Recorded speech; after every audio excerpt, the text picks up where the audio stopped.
A las 4 de la madrugada, mi marido copió silenciosamente los detalles de mi información bancaria mientras yo dormía.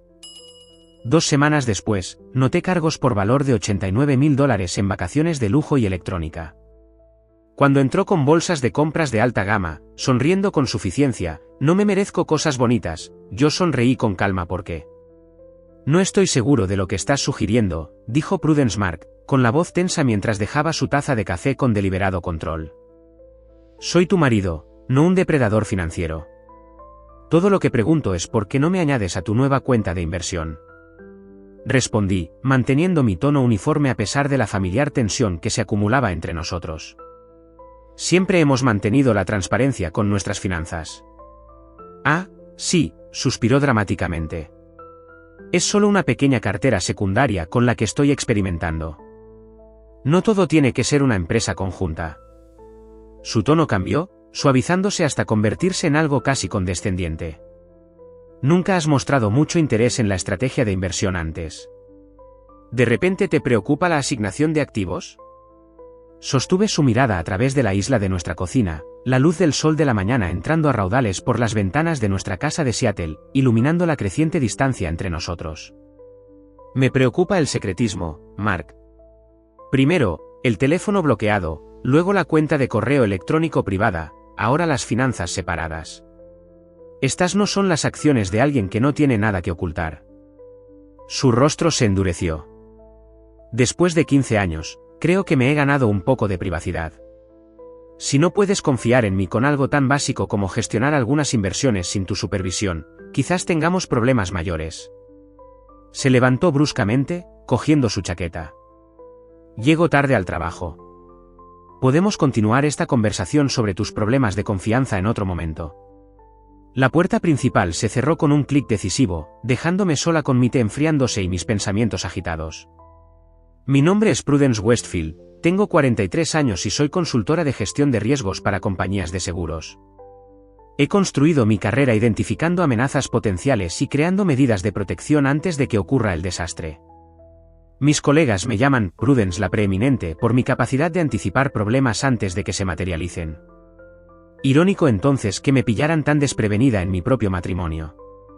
Mark y yo nos conocimos en una conferencia de tecnología financiera hace 16 años. Era encantador, ambicioso y compartía mi aprecio por la planificación cuidadosa. Nos casamos un año después, construimos carreras exitosas y creamos una vida que era cómoda, si no apasionada. Decidimos desde el principio no tener hijos, centrándonos en cambio en nuestros objetivos profesionales y un estilo de vida confortable. Durante 14 años, nuestra relación había funcionado eficientemente, como una cartera de inversiones bien gestionada, equilibrada, predecible, segura. Hasta hace 6 meses, cuando el comportamiento de Mark empezó a cambiar de formas sutiles pero inconfundibles. Saqué mi portátil y comprobé los saldos de nuestras cuentas conjuntas, aún saludables, sin retiradas inusuales. Quizás estaba reaccionando de forma exagerada. Quizás había una explicación razonable para el nuevo secretismo de Mark. Mi teléfono vibró con una alerta de seguridad de nuestro sistema de vigilancia doméstica. Abrí la aplicación para ver las imágenes de la noche anterior, capturadas a las 4:13 de la madrugada. Mark de pie junto a mi escritorio, fotografiando mis documentos bancarios personales con su teléfono, su rostro iluminado por la luz azul de su pantalla. Algo frío se instaló en mi estómago. Esto era peor de lo que había imaginado. Siempre he sido cautelosa con el dinero, un rasgo heredado de mi padre, que lo perdió todo en la crisis financiera de 2008. Vi cómo el matrimonio de 30 años de mis padres se derrumbaba bajo la presión de la ruina financiera, mi madre incapaz de perdonar a mi padre por no protegerlos mejor. Ten siempre tu propia red de seguridad, me decía repetidamente durante su amargo divorcio. No importa cuánto ames a alguien. Era un consejo que me había tomado muy en serio, manteniendo mis propias cuentas separadas incluso después de casarme con Mark. Compartíamos cuentas conjuntas para gastos domésticos y compras importantes, pero mis ahorros personales, inversiones y fondos de jubilación permanecían únicamente a mi nombre. Mark tenía acuerdos similares. Un sistema que nos había funcionado bien, equilibrando la unión con la autonomía financiera individual. Los antecedentes de Mark no podían ser más diferentes de los míos. Criado en la opulencia por unos padres que complacían todos sus caprichos, se había acostumbrado al confort material. Aún así, había trabajado duro para construir su carrera como consultor de tecnología financiera, y siempre había respetado su ética de trabajo. Sus ocasionales compras impulsivas, la motocicleta vintage, las mejoras innecesarias para su oficina en casa, parecían bastante inofensivas. Podíamos permitirnos sus caprichos, y todo el mundo merece algunos placeres. Hace unos 6 meses, empezaron a aparecer cambios sutiles. Mark empezó a trabajar hasta más tarde, manteniendo la pantalla de su ordenador en un ángulo que me impidiera verla. Se ponía a la defensiva cuando le hacía preguntas sencillas sobre los gastos del hogar.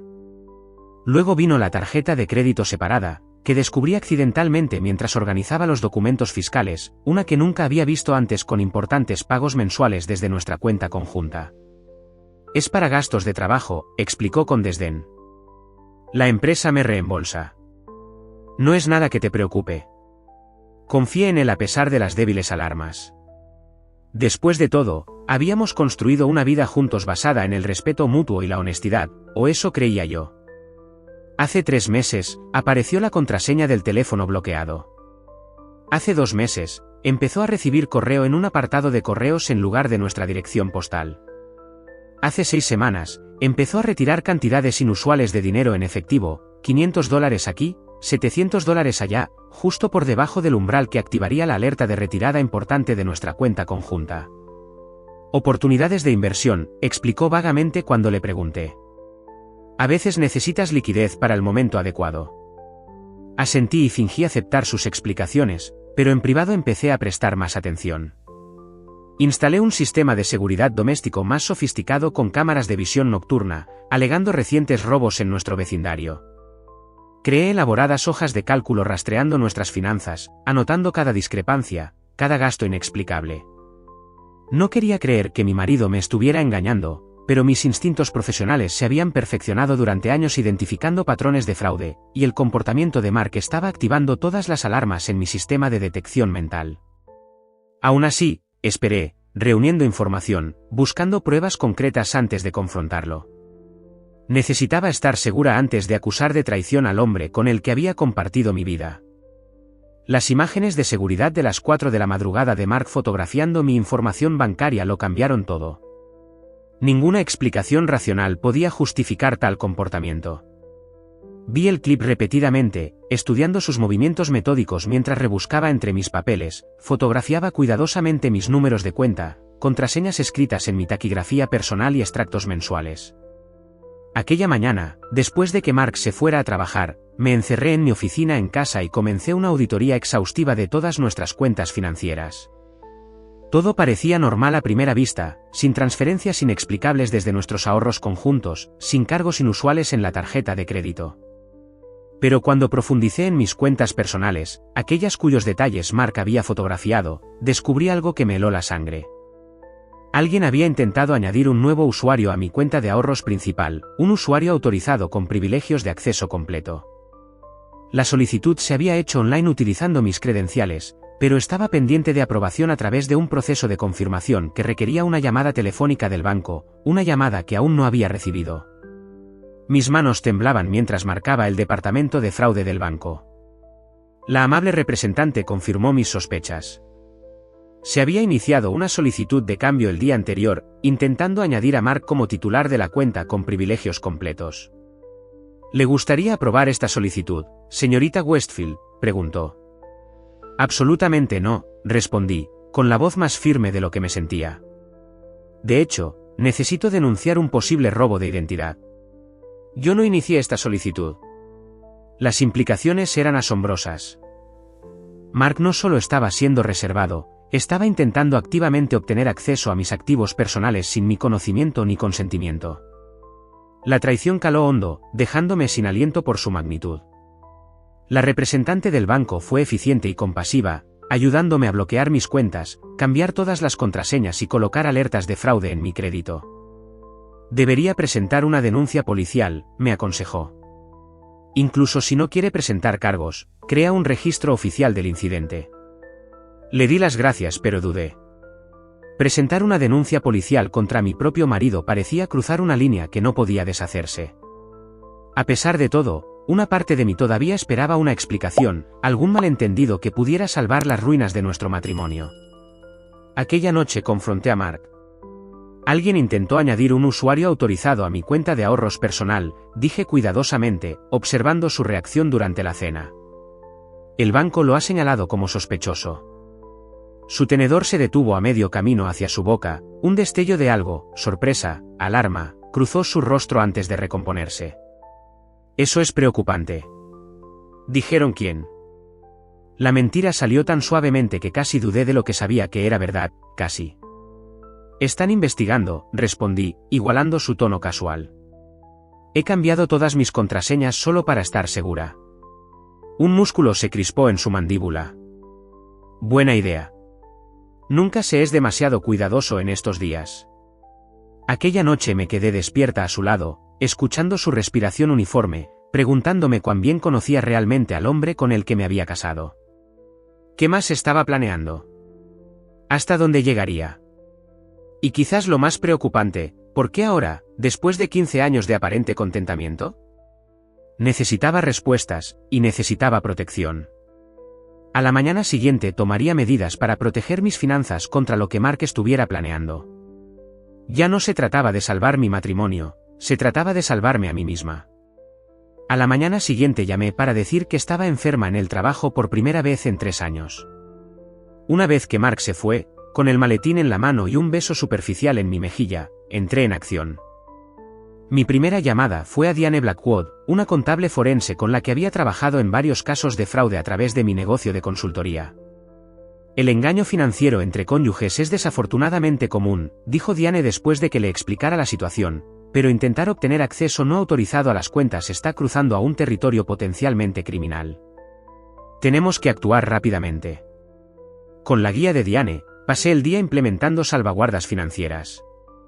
Trasladé fondos de mis cuentas comprometidas a otras nuevas en diferentes bancos. Congelé mi crédito, cambié cada contraseña y configuré la autenticación avanzada de 2 factores en todas las cuentas. Reuní todos los documentos financieros importantes y los guardé en una caja de seguridad en un banco donde Mark y yo no tuviéramos relación. ¿Qué pasa con tus cuentas conjuntas?, preguntó Diane durante nuestra llamada de seguimiento. Las he dejado intactas por ahora, respondí. No quiero alertarle de que estoy al tanto de sus planes. Inteligente, aprobó ella. Podemos monitorizar esas cuentas en busca de actividad inusual. Si cree que está a punto de obtener acceso a tus ahorros personales, podría descuidarse con los fondos conjuntos. También me puse en contacto con Jonathan Lewis, un abogado especializado en fraude financiero. Su consejo fue directo. Documenta todo. Empieza a construir un caso ahora, incluso si no estás segura de a dónde va esto. Y considera la posibilidad de establecer un señuelo. ¿Un señuelo? Un tarro de miel financiero, explicó. Una cuenta ficticia que parece valiosa pero contiene fondos limitados. Si intenta acceder a ella, tendrás pruebas irrefutables de intención. Siguiendo su consejo, abrí nuevas cuentas con saldos modestos, lo suficientemente valiosas como para parecer valiosas pero no catastróficas si se veían comprometidas. Dejé deliberadamente información sobre estas cuentas donde Mark pudiera descubrirla, con contraseñas escritas en el mismo sistema taquigráfico que había fotografiado. Durante 2 semanas, mantuve una fachada de normalidad mientras monitorizaba nuestras finanzas obsesivamente. Mark parecía no notar nada, aunque estaba cada vez más ausente, alegando reuniones tardías y cenas con clientes. Yo asentía y sonreía, interpretando el papel de esposa desprevenida mientras documentaba en privado cada movimiento sospechoso. Luego llegó la primera transacción no autorizada, un cargo de $3.200 por un fin de semana en un resort de lujo en Napa Valley, cargado a una de mis tarjetas de crédito señuelo. La reserva era para el mes siguiente, para 2 personas. Mi nombre no estaba en la reserva. Cuando mencioné casualmente que podría unirme a él para una conferencia de trabajo ese mismo fin de semana, Mark ni siquiera parpadeó. Mal momento, desafortunadamente. Estaré en reuniones consecutivas con clientes potenciales. No me verías mucho de todos modos. Las mentiras se estaban volviendo más descaradas, pero confrontarlo directamente parecía prematuro. Diane y Jonathan me aconsejaron paciencia, construyendo un caso hermético antes de hacer cualquier acusación. Todavía no ha accedido a la cuenta señuelo principal, señaló Diane durante nuestra revisión semanal. Los cargos de la tarjeta de crédito, aunque preocupantes, podrían explicarse como errores o malentendidos. Necesitamos algo definitivo. Estuve de acuerdo, pero la espera me resultaba insoportable. ¿Quién era la segunda persona en la reserva de Napa? ¿Estaba Mark planeando dejarme una vez que asegurara el acceso a mis finanzas? La incertidumbre me carcomía, haciendo que el sueño fuera esquivo y la concentración difícil. Luego, 3 semanas después de descubrir la sesión de fotografía nocturna de Mark, recibí una alerta que había estado esperando y temiendo, un intento de inicio de sesión en mi cuenta señuelo principal, seguido de una solicitud de transferencia de $65.000 a un número de cuenta desconocido. La trampa había saltado. Ahora necesitaba descubrir cuán profunda era la traición de Mark antes de confrontarlo con lo que sabía. Pero había subestimado su audacia y la velocidad con la que actuaría una vez que creyera tener acceso a mis fondos. La transferencia de $65.000 de mi cuenta señuelo fue solo el principio. Durante las 2 semanas siguientes, una ráfaga de actividad vació la cuenta, $122.000 en electrónica de alta gama, $8.500 en boutiques de diseño, $3.500 en billetes de avión de primera clase a Cabo San Lucas. El gasto era frenético e imprudente, como si Mark temiera que el acceso pudiera ser revocado en cualquier momento. A pesar de todo, mantuvo una fachada impecable en casa. Compartimos comidas, vimos películas juntos, incluso hicimos planes para una escapada de fin de semana para celebrar nuestro próximo aniversario. La desconexión entre sus acciones y su comportamiento era vertiginosa. Está escalando más rápido de lo que anticipamos, observó Diane mientras revisábamos las últimas transacciones. Esto no es solo gasto oportunista, es liquidación sistemática. La pregunta es por qué ahora, reflexionó Jonathan durante nuestra conferencia telefónica. Después de 15 años de matrimonio, ¿qué desencadenó este repentino ataque financiero? Esa pregunta me atormentaba. El comportamiento de Mark había cambiado hace 6 meses, pero algo específico debió provocar su decisión de robarme realmente. Empecé a investigar a Mark con la misma meticulosidad metódica que aplicaba a mis casos profesionales. El avance llegó de una fuente inesperada. Mientras organizaba nuestra oficina en casa, una tarea que Mark siempre evitaba, descubrí una carpeta de archivos oculta detrás de nuestros libros de consulta. Dentro había una pila de documentos médicos, informes de diagnóstico, recomendaciones de tratamiento y reclamaciones de seguros, todos fechados hace aproximadamente 6 meses. Mark tenía cáncer, específicamente una forma rara de linfoma que requería un tratamiento agresivo y caro, un tratamiento que su seguro solo cubriría parcialmente, con costes estimados de bolsillo superiores a $200.000. Mi mente daba vueltas. ¿Por qué no me lo había contado? Teníamos los recursos financieros para afrontarlo juntos.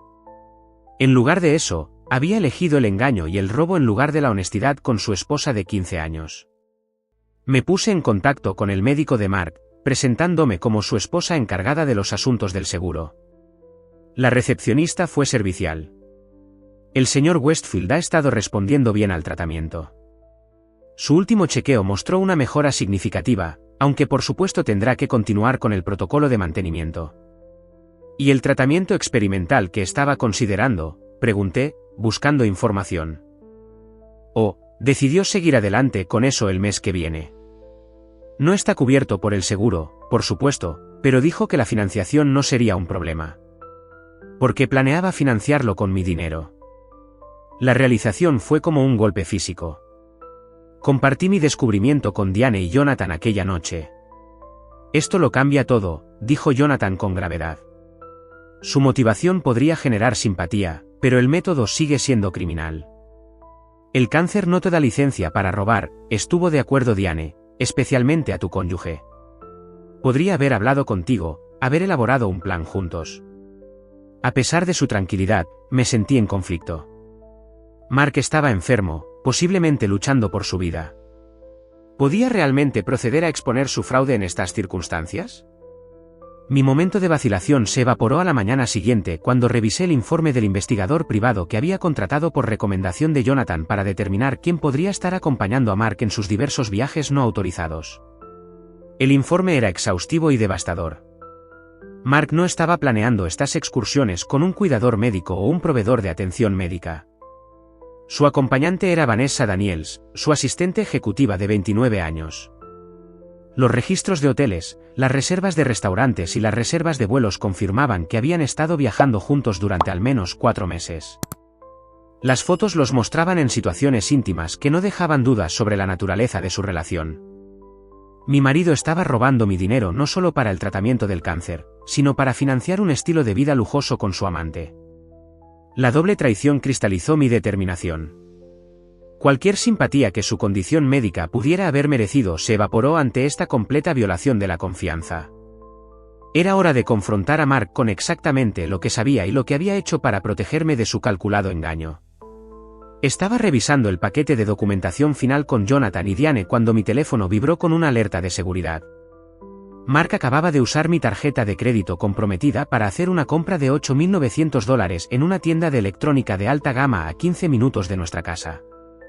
Se está volviendo más audaz, observó Jonathan, usando la tarjeta localmente cuando sabe que podrías ver el cargo inmediatamente.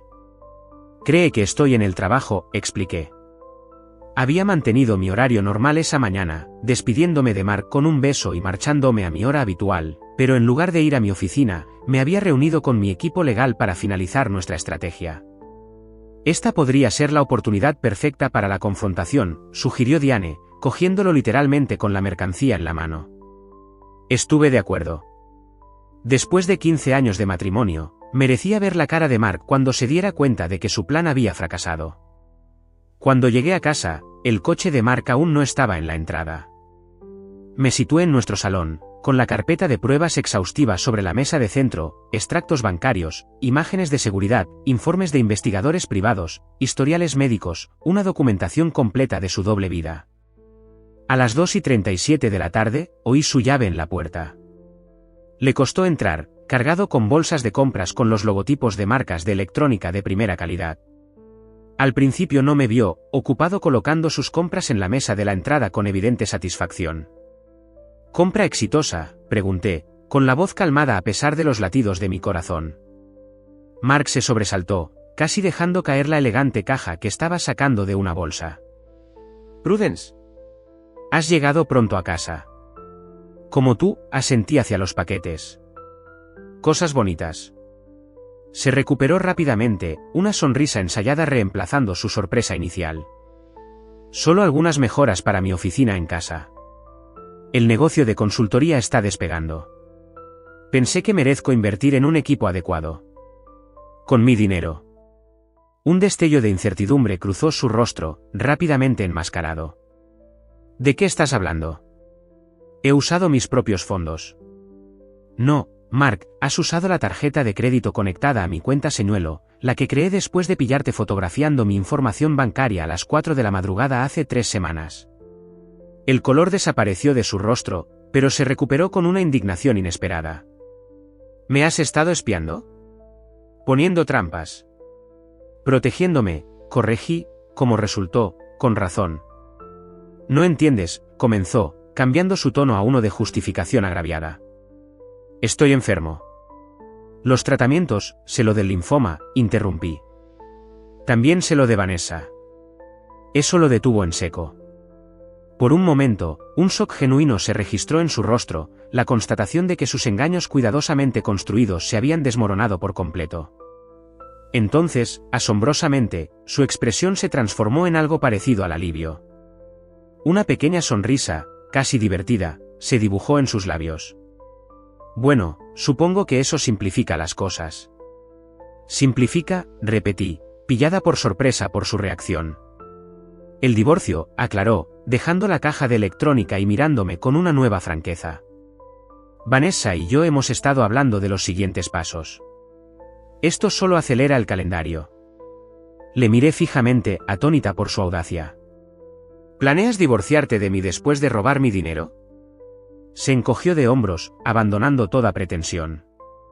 No me merezco cosas bonitas, ¿Prudence? Después de 15 años con tu planificación obsesiva y gestión de riesgos, ¿tienes idea de lo sofocante que ha sido tu cautela? Por un momento, la ira amenazó con abrumar mi compostura cuidadosamente mantenida. Entonces recordé el consejo de Jonathan, déjale hablar, cada admisión refuerza tu caso. así que simplemente observé mientras Mark continuaba su monólogo de autojustificación, explicando cómo se había ganado el acceso a mis ahorros por años de tolerar mi personalidad controladora, cómo su enfermedad y su nueva relación le habían mostrado lo que realmente importa en la vida. Todo el tiempo, permaneció ajeno al hecho de que las cuentas que había vaciado contenían solo una fracción de mis activos y que cada palabra que pronunciaba estaba siendo grabada por el sistema de seguridad que había actualizado meses atrás. Cuando finalmente se quedó sin excusas, sonreí con calma y cogí la carpeta de la mesa de centro. Tienes razón en una cosa, Mark. Esto sí que simplifica las cosas. ¿Qué es esto?, preguntó Mark mientras le entregaba la carpeta, el cansancio reemplazando su autosuficiencia. Una contabilidad exhaustiva de tu fraude, respondí con ecuanimidad. Extractos bancarios que muestran transferencias no autorizadas de cuentas a las que obtuviste acceso a través del robo de identidad, imágenes de seguridad tuyas robando mi información financiera, documentación de las compras que has hecho con fondos robados y, para colmo, pruebas de tu aventura con Vanessa, incluyendo esas encantadoras fotos de tu fin de semana en Napa que cargaste a mi tarjeta de crédito comprometida. Su rostro se contorsionó con incredulidad mientras hojeaba las pruebas meticulosamente organizadas. ¿Me has estado rastreando todo este tiempo?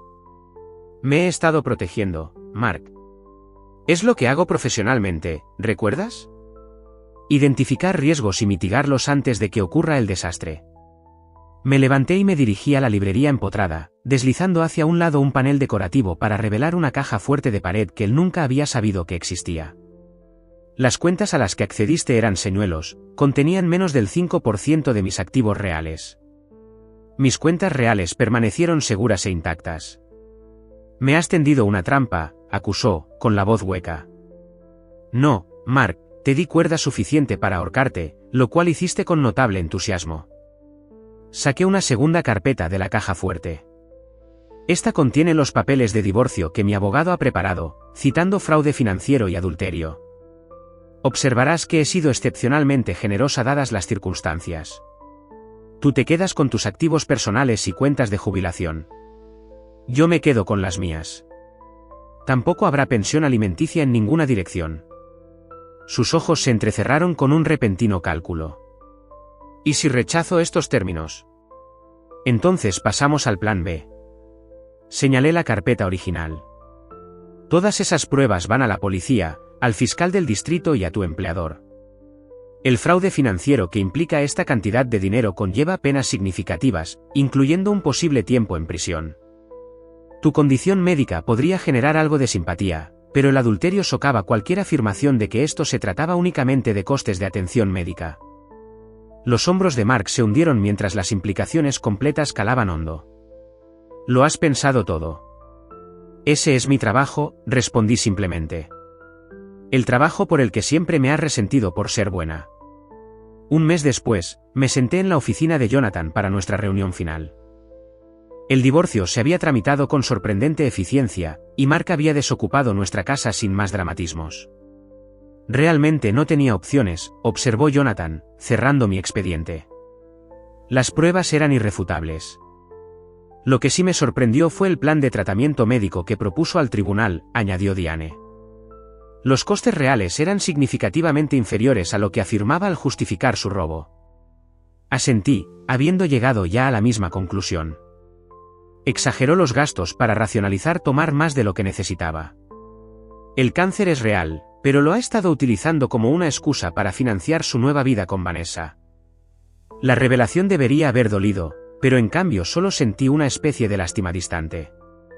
Mark había construido una elaborada justificación para su traición, pero en esencia su motivación era dolorosamente mundana, un hombre de mediana edad buscando emoción con una mujer más joven, dispuesto a comprometer su integridad y destruir su matrimonio en pos de esa fantasía. ¿Has decidido qué harás con la casa?, preguntó Jonathan. Voy a venderla. Demasiados recuerdos y, francamente, estoy lista para un nuevo comienzo. Sonreí, sintiéndome más ligera que en meses. He aceptado un puesto en una empresa de Portland, una promoción significativa en realidad. Lo que no mencioné fue que la empresa me había estado persiguiendo durante años, ofertas que siempre había rechazado porque Mark estaba establecido en Seattle, otro sacrificio que había hecho por un matrimonio que se había estado desmoronando lentamente sin que yo me diera cuenta. Mientras salía de la oficina de Jonathan por última vez, mi teléfono vibró con una alerta de noticias. La empresa de tecnología donde trabajaba Mark había anunciado importantes despidos en medio de un escándalo financiero interno. El nombre de Mark aparecía prominentemente en el artículo como uno de los ejecutivos bajo investigación. Sentí un momento de vindicación, rápidamente seguido de algo más profundo, indiferencia. Los futuros problemas de Mark ya no eran mi preocupación. Me había protegido cuando más importaba, y ahora era libre de construir una nueva vida, una fundada en la autosuficiencia que siempre había valorado pero que había comprometido parcialmente en el matrimonio. Mi madre había tenido razón todo el tiempo: ten siempre tu propia red de seguridad. Era un consejo que nunca volvería a olvidar.